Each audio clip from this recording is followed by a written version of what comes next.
He is my colleague at the NFL Media Group. We will be hanging in the state of Ohio, I am assuming. And he will have all the answers 3 weeks from today of all the questions to the that I'm about to ask him that I'm hoping he already knows the answers to. And I do believe, if I'm not mistaken, he roots for the same team as somebody who stuck his elbow in the strike zone and got a win for the New York Mets yesterday. Wow. Just like you, TJ Jefferson. We'll be talking about that later on. I saw a hit by pitch. That's all I saw. Ian Rapoport here on the Rich Eisen Show. How are you? It's good to be on here. Good to talk to you. Yes. I look forward to hanging out in Ohio as well, standing 6 feet apart, and making sure that we can yell to each other, which would be great. Okay. And I am accurate, right, that Michael Conforto not being socially distant to a strike yesterday is something that you, along with T.J. Jefferson, also rejoiced. Is that correct, Ian? Yeah, I honestly, I saw nothing wrong with the win. In my book, I would describe it as a win. And I say that because I've been through a lot as a Mets fan. So, you can talk about how it was unfair or he did something he shouldn't have, and then Ron Culpa comes out and says he made a mistake, and I'm like, cool. The universe still owes me about 1,000 of these games that we lost that we should have won. So, I'm not giving this back at all. I am taking it, and I'm very happy with it. Let's go, Mets. T.J. Jefferson with an LGM as well, correct? I couldn't agree more with what he just said there. How are you, Ian? Everything else good? I saw that you went traveling with your beautiful family as well, so you got a little bit of downtime, correct? Did I see that? We did. We went to Mississippi to go hang out with my wife's family, went to a Mississippi State football practice, went to a Mississippi State baseball game at the college baseball stadium in America. And my boys loved it, and we had seats behind home plate, and ESPNU had a great shot of them just wrestling each other, which is ridiculous. So it was great. I was very refreshed and ready for the draft. Fantastic. Ian Rapoport here on the Rich Eisen Show. What are the 49ers going to do third overall, best you can tell, Ian Rapoport? So, obviously, the Mac Jones buzz is real. I know he is someone that they are considering. I know that they really like him. I know he's someone that Kyle is very interested in. And when I asked Kyle Shanahan about this, I said, is this basically, is this real? Is he someone you're considering at 3? He was like, yeah, he is. We're definitely considering him. And a lot of the people who know Kyle Shanahan well will speak of his and Mike Shanahan's, love for Mac Jones. So I think a lot of the buzz is legit. What I don't 100% know is, are they actually doing it? Because if you talk to other teams in the top 10 and really just other teams in general, everyone agrees Mac Jones is a first-round pick. Not everyone agrees that he should be picked there. So, is he Kirk Cousins plus for Kyle? Maybe. But I'm not 100% ready to say this is definitely the guy. Let's move on to the 4th pick. See, but you know how this works, though, Ian, and in the remarkable press conference that Shanahan and Lynch held a couple of weeks ago, it was so refreshing in its honesty, to be honest with you, from Kyle Shanahan. And Lynch even told, a story about going to Jed York saying, we like what we've got here. All that said, we think that this is the maneuver we should make, for long-term success, so on and so forth. And Jed York signed off on it. Do you really think they went in and that Lynch made these deals and they went back and forth to make sure that the Eagles were involved and nobody found out about any of this without really knowing for sure which of the 3 quarterbacks not named Lawrence or Wilson that they were going to make all of these maneuvers to go take?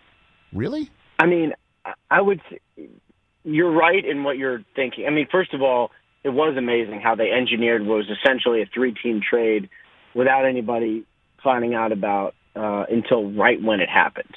I think there was about 20 minutes before the trade broke, there was some buzz that something major was going on. But otherwise than that, they really kept a pretty good lid on it.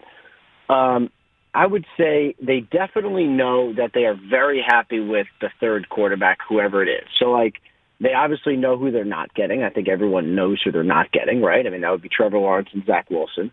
I believe they are more than happy with number 3. And I have a pretty good – it seems like they know who they're taking. I don't think right now they're going, all right, put the finishing touches on our evaluation. And let's just. What I also know is that Kyle Shanahan and John Lynch have not told people in their organization. So there's only a couple people who actually really know, and they are not saying. So, like, we could talk about the Mac Jones buzz, and we have, and, I think a lot of people originally thought it was for Trey Lance because he would probably sit a year. I could make arguments on all sides, but I believe that very few people actually know the answer to this. Did they ever reach out to the Jets and have a conversation? I'm hearing yes, I'm hearing no. Never did, never even knocked on the door for number 2 overall. And I'm wondering why, because they already gleaned from their former defensive coordinator what the deal was, or they just assumed, or like what? Yeah, I mean, they did talk to the Jets about Darnold, and I know that they were very serious about Darnold at the time. The Jets weren't willing to deal him. Really weren't really willing to consider offers till they did the full evaluation, till they saw everyone throw in person. The Jets really wanted to go through the process. So they just weren't ready to deal him. And it sounds to me like at that point, probably around mid-March, the 49ers said, all right, well, we're just moving on then. Like, we're just figuring out our next quarterback situation. We can't wait for, a month for Darnold. So are you saying it's entirely possible, Ian Rapoport, that Joe Douglas could have been sitting somewhere a couple Fridays ago saying, we talked about Darnold. Why didn't they ask me for the second overall pick if that's what they're giving up for number 3? And that Lynch I'm sure that's exactly what happened. Okay, and that somewhere Lynch and Shanahan might be sitting there last week saying, we would have given up a 6 this year and a 2 and a 4 next year for Darnold. Why weren't they willing to do that then, as opposed for us to have moved all the way up to 3? Is that possible right now? That could be happening. Yeah, I mean, I think the 49ers are going to be happy with what they have and the move they made. Yeah, the Jets will be happy with Zach Wilson, too, but I mean... 100%. Or whoever goes to. It could be anyone. What do you mean? What does that mean, Ian? The Jets are going to take Zach Wilson, aren't they? I mean, right? That's not in question, right? Yeah, I mean, I would be... it would be the shock of the century if it's not Zach Wilson. But, but to go back to your point, yes, I do actually think that's what happened. They talked about Darnold. They were getting ready to be done, and then at some point it was like, wait, why haven't they asked about number 2? Everybody knew the Jets didn't want to trade number 2. I've been surprised that they haven't gotten any offers and almost no calls or conversations for number 2, just like I'm sure nobody's called the Jaguars for 1, because I have a pretty good sense that they're not trading that thing. So we move on to Ian Rapoport to the Falcons. What's their evaluation right now? Best you can tell. So I think a lot of people believe the Falcons are taking a quarterback. I don't know that for sure, but that is what people believe. One, that they didn't end up doing a trade with the 49ers to go from 12 to 4, which is something the 49ers considered. If the Falcons were taking a position player, you might have done that. So people believe they're taking a quarterback. Where I have some questions is they could also be taking Penei Sewell, who is a franchise future left tackle, and that value would make a lot of sense. Like, he could be so good that they say, you know what, we're not getting out of here for anything. Could they take Kyle Pitts? Possible. Could they Chase? Probably not. But to me, it seems like it's more Sewell, Pitts, or a quarterback, and I don't know which, but I know that many people who've had the conversations and do this for a living believe that they're taking a quarterback. Whether they are or not, that's what people believe.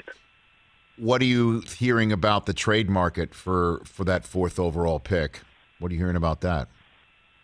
I think there's been some discussions. I mean, the teams that need a quarterback, we kind of know, right? I mean, I would say the Denver Broncos would probably be in the mix of teams that would consider trading up. I think the New England Patriots would be in the mix of the teams that would consider trading up. I just don't know, would the Patriots go from, where are they, 15 to 4? Like, that's I don't know. Like, that's a leap. What about, would they go from 15 to 8, though? Maybe. What about Dallas from 10 to 4 because Jerry Jones is supposedly, quote-unquote, infatuated by Kyle Pitts? What about that one? I mean, everybody's infatuated with Kyle Pitts. Like, I think if Trevor Lawrence didn't exist, Kyle Pitts would probably be the number 1 player on almost everybody's board. No kidding. he's just, it kind of reminds me of Quentin Nelson in kind of a weird way, because yes, he's a guard, and yes, Kyle Pitts is a tight end, right. But everybody loves him regardless of position. So he's going to go real high, and everyone will be like, yeah, that makes sense. But Jerry Jones is not in charge. I mean, he's in charge of everything, but he is not in charge of the draft room. Will McClay and Stephen Jones are. They have been excellent, with very small exceptions, at drafting.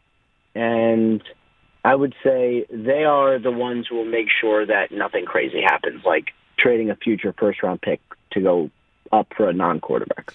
Are you saying there's a spot in the Cowboys organization where something is truly delegated and there's no preemptory for Jerry Jones? Is that did you just say that? One of the reasons the Cowboys have become one of the more stable and stocked franchises when Dak Prescott doesn't break his ankle horrifically is because of Will McClay and Stephen Jones stabilizing that thing and putting an emphasis on value rather than splash, and they have built a really, really, really good roster and organization and locker room. Ian Rapoport here on the Rich Eisen Show. So, is there any there? I'm wondering between now and the draft. There's always going to be the crazy ass rumor. You know it. I know it. We know it's coming. That Russell Wilson could be acquired after all. Hey, this, I understand what's going on with Deshaun Watson and his legal, as we refer to in the media, situation. But yeah, that team would actually would take Deshaun Watson, and picks would be conditional on the number of games that he plays based on a suspension and stuff like that. But they still believe in him, and so on and so forth. And is there any possibility that there could be still that one blockbuster trade that we assumed was going to come from the Super Bowl till recent days, Ian? Possible, yeah. I would say in this offseason, I would not rule anything out ever at all. I would not rule out a Deshaun Watson trade at some point if the Texans decide to do it, which I don't believe they have yet, or maybe at all. If his legal situation gets clearer, at some point before we play football, possible. Russell Wilson trade, I would say less likely, but possible because, Russell Wilson's told teammates he's going to be there. He has not expanded his list of 4 teams he would go to. But what if some team makes a Hail Mary and says, all right, we're trading for you. Could you come to us? Would he reconsider? Anything's possible. This offseason, anything's possible. So I would describe both those as unlikely. But if they happen, my head will explode, but it won't actually explode. Okay, so right now, 3 weeks out, I'm going to have you back on between now and then anyway, just so you know. Awesome. Call your shot, Ian. Call your shot 1 through 5 in the NFL draft. Ian Rapoport, mock draft 1.0. Right now? Right here on the Rich Eisen Show. Call your shot 1 through 5. 1 through 5. Right. I don't do a mock. I know you don't. I would say, but you have information, and you would be able to give do. your excellent best guess on what you are hearing, Ian. Okay, I will give my best guess, and this is just a guess. Of course it is. You know what? And by the way, it's sports talk radio, Ian. You could say something. It doesn't matter. And then somebody will say something outrageous on somebody else's show, and then we don't pay attention anymore. Or one of your other Mets will stick his elbow in the strike zone and get a win, even though you don't deserve it on the spot. We'll be talking about that. Don't worry.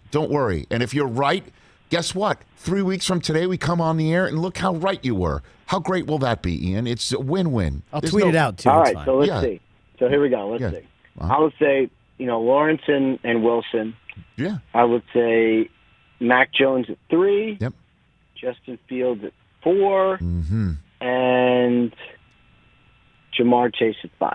That's my guess right now. So that would be a dream scenario for the Dolphins to have the ability to either protect Tua or just grab Kyle Pitts and stick him with Gesicki and tell Tua, don't even look outside the numbers. You don't have to worry about it right now. Just figure it out. Yep. Okay. There you go. That would be a dream scenario right there. All right. See, that wasn't that tough. But Justin Fields in Atlanta would be quite something else. And then this is the last one for you. I've got Thomas Dimitroff coming in hour number 2, so I'm going to really dive deep into Atlanta with him and how this process works with Arthur Blank sitting at the top. What's the clock on Ryan with his contract? What does his contract tell us about what Atlanta's maneuverings may be? I mean, he's definitely there this year. Next year they can figure it out. He could be there 2 years, would be absolutely fine. I'm sure they could figure out a way if they wanted to trade him in 2 years. They could. We've seen teams trade quarterbacks with massive salary cap hits and nobody cares. And by then the salary cap will be even higher. So at least 1 year, and then after that we'll see. Okay. And then in terms of how many more years left, let's play that game with Aaron Rodgers, our Jeopardy host. How great was that Final Jeopardy answer for somebody who wasn't wagering anything and then just threw something out there? Who was the one who kicked the field goal? I have not. I have to be honest. I have not watched. I'm more of a Price is Right kind of guy. I have not watched. Very Jeopardy, good. But Aaron Rodgers is a very good football player. He is a great, and he's a terrific host at this. Did you see the Final Jeopardy thing that I'm referring to? Did you see that? Okay, so I thought it was pretty fun. I know, and his answer was very honest, and Aaron's been very, very out there. What about the concept of his contract? And I think I've asked you this before, and it's been asked of you. What to make about his future in Green Bay, based on everything that's happened between the NFC Championship game and now? Ian. It's very interesting. I honestly don't know. I mean, I believe the Packers when they say on the record that he will be there this year, that they are not trading him this year. After that, I mean, what Rodgers wants is security, and the team to say contractually that he is their guy and he will be there for a long more time, and they have not done it. They wanted him to convert his contract for salary cap. He wanted an extension. They decided to do neither. At best, the Packers left everything completely open. I mean, my guess is he'll play great next year, and yeah, of course, he'll just keep rolling, but I don't know. The off seasons get weirder, so I wouldn't rule anything out next year either. Ian, thank you for the call. Greatly appreciate it. Let's do this again next week. I'll ring you up next week if you're available, and then we'll see each other in Ohio in short order. Thanks for the call. Hey, you watched all the way to the end. Thanks for that. Watch more right here.